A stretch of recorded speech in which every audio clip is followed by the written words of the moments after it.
Hello everybody, Realm Builder Guy here, and welcome back to the channel and a new Crusader Kings 3 guide focusing on some more game mechanics. This is actually one that was requested, but before we get into it, thank you again for all likes, comments, and views, and of course subscriptions.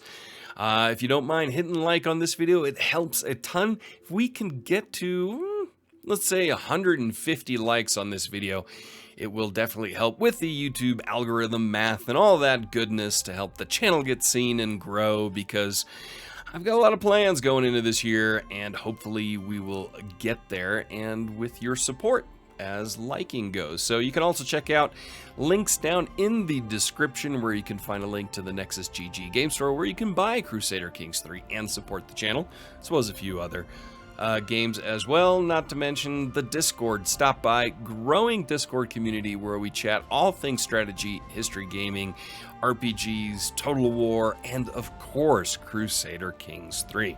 And there's also a link to Twitch and Twitter. So now let's get into today's guide, where I'm going to be talking about health and stress. This is something that's was requested a few times, and want to kind of go into it, what it really means. So for this guide, I'm using a little private campaign save I'm actually doing with my son, who is 10 years old and getting into strategy gaming, which is really cool. So if you have kids and they're old enough to kind of get some of these games, share your passion with them. It's very, very important. So we're going to talk about health first and then get into stress, because stress and health are definitely linked. So one, of course, is bodily health. The other one is mental health that does affect the bodily health of a character. So health measures the likelihood of dying. That's the easiest way to put it. And every character is born into the game with a health value. Male characters are born with a value of 4.5 to 4.9, and female characters are born with a health value of 5.0 to 5.4. At 25, there's an annual chance of 7.5% that you will lose 0.125 in that health value. That chance, that 7.5%, increases 2.2% each year. So you can kind of do the math there. The older you get, the chance of your health declining goes higher, and trust you me, that's how real life works too. Old age death can occur once you reach 60. So after that, old age can take you. So the health values, I'm going to put up a little chart here that shows the different health values. So going from worst to best, dying means you have a health value less than 0. Near death means your health value is less than 1 or equal to 0. Poor health means your health value is less than 3 but greater than or equal to 1. Fine, which is pretty average, means your health is less than 5 but equal to or greater than 3. Good means it is less than 7, equal to or greater than 5. And excellent health means it is greater or equal than 7. Now, where can you see what your health is? Well, it's right here. So we've got Budvain here. His health is fine. If we look at his son, it's technically fine, but he has weak as a character trait, so that gives you a moderate health penalty. And that is one thing that does affect your health. There are different modifiers. It can be traits, it can be decisions, it can be events that happen in the game, and that of course has an effect on your health value, be it a moderate, mild, or even severe penalties. And I'll get into more of that here in a little bit. Now, to fight off health traits, negative health traits, and diseases, which are health traits, it helps to have a court physician. Now, if you go to your court, actually, you can search for a court physician, or you can just appoint one from within your court itself. Now, what you're going to be looking for here is a high learning attribute, and ideally certain traits. Example, the physician trait. Your court physician will then, if you have an event that happens that triggers a health or disease trait to pop up, your court physician will then either offer a safe or a risky treatment. Now, court physicians that have the trait of wise man, mystic, or miracle worker will actually offer a third course of treatment you can go down. So always weigh those. Of course, the risky treatment does have a chance that you get something like, one-eyed as a trait after that because it was risky and you decided to go with a riskier option. So that is health in a nutshell. Very, very important. I'm not going to go through absolutely every single health and disease trait there is. They will pop up and they will, of course, show you what they are. There's not much you can do about it here. Knowing about them now doesn't help you. It either happens or it doesn't happen. Now, the next thing we want to talk about is stress. Stress is extremely important and was introduced here in CK3. It is the measure of mental health.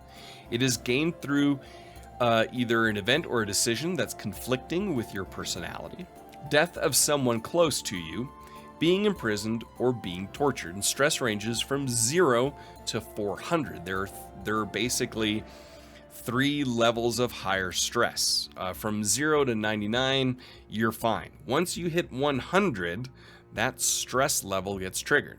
Where can you see your stress? Well, it's right down here. As you can see, stress level 0 of 3. The stress is 10 of 300. Next level at 100.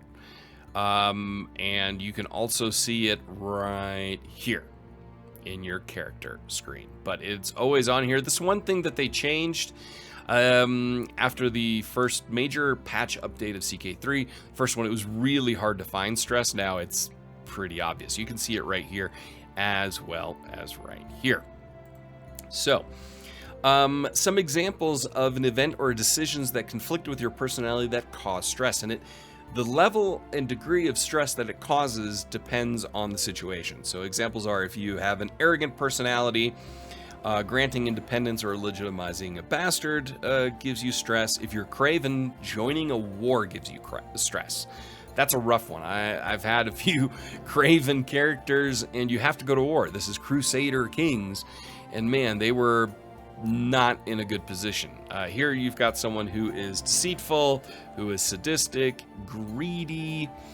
So greedy, of course, mean you get stress if it's about spending money, as an example. If you're honest, you gain stress by inviting an agent to a scheme, fabricating a hook, starting a murder scheme, or starting an abduction scheme. So honest and craven, though I wouldn't say craven gives you a ton of great benefits, but I've seen honest and craven actually quite often, and so those are complicated ones that create stress. But not all stress is bad, as long as it's contained. So what I mean by contained is like level 1. If you get over 100 but less than 200, your fertility goes down by 10% and you gain a coping mechanism. Now, coping mechanism, those are traits with a variety of effects. Some are only positive, but those are very rare. Unless you have the whole body lifestyle focus, then you get some that are I think athlete is one of them, only gives you bonuses. So that's fantastic. All of these coping mechanisms reduce stress by 20%. So that really, really helps. The other thing you can do to reduce stress is if you go over here to decisions, you've got a few things here that can also help reduce your stress. Like hunting a lot of times will help reduce your stress and boost your prestige. So, because it's relaxing, right? And what's not relaxing about that? Anyway, so level 2, now you're starting to get a little more serious with your stress. So that means your fertility drops by 30%. You gain the coping mechanism, plus you have a chance of gaining either arbitrary or witch as a trait. On top of that, you gain a severe health penalty. Now, your health penalty will drop your overall health by 3 to 1 points. So, remember how we talked about that? Here, you've got fine. So Budvain has fine health. Fine health basically means his value is somewhere between 3 and 5. If he gains level 2, and that drops his health, say, to the max of 3, and he was at 3, bam, he is near death or dying, and you're pretty much done for. So these are things you really have to take into account with stress levels and trying to reduce them. Now, if you go to stress level 3 and the mental break associated with that, your fertility drops by 50%. You gain another severe health penalty, so your health drops by another 3 to 1 points. And there's a chance of the following happening, depending on what triggers this. You'll have a decision to make. You could attempt suicide, you could become wrathful, you could become a lunatic. If you followed my Roof series, I had a lunatic character there he became lunatic before I took over him. He inherited. You become melancholic. You can become a murderer. So it can trigger an event or a decision where you may have to kill someone and become a murderer. Or, of course, you could die. Death is definitely at level 3. So 300 to 400 in stress level can mean you die because those severe health penalties absolutely knock you down. And another one, you could be forced to abdicate. So that's very important to keep in mind. So this is a little bit of a shorter guide, but it was one that has been requested a few times. And health and stress are very important. So what I love about the stress mechanism in CK3 is it kind of penalizes, look at this border gore. Anyway, it penalizes the min-max optimization because you can't always do that. You're kind of forced into more of a role play. You're forced to look at what are the character traits, the personality traits of my character, of the leader of our realm. And if if it gives you a little bit of stress, it's not that big of a deal.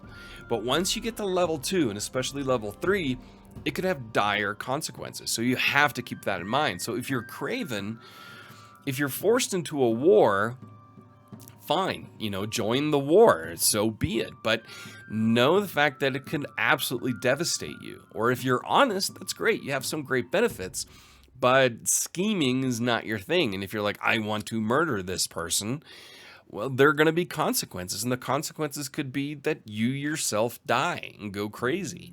So you have to keep that into account and try to manage your stress by playing the role of your character. So just keep that in mind. So again, today is a little bit of a short guide, but health and stress are very important. Now, I could have made this guide a lot longer if I would have just gone through every health and disease trait, but honestly, why? There's no point in knowing it beforehand.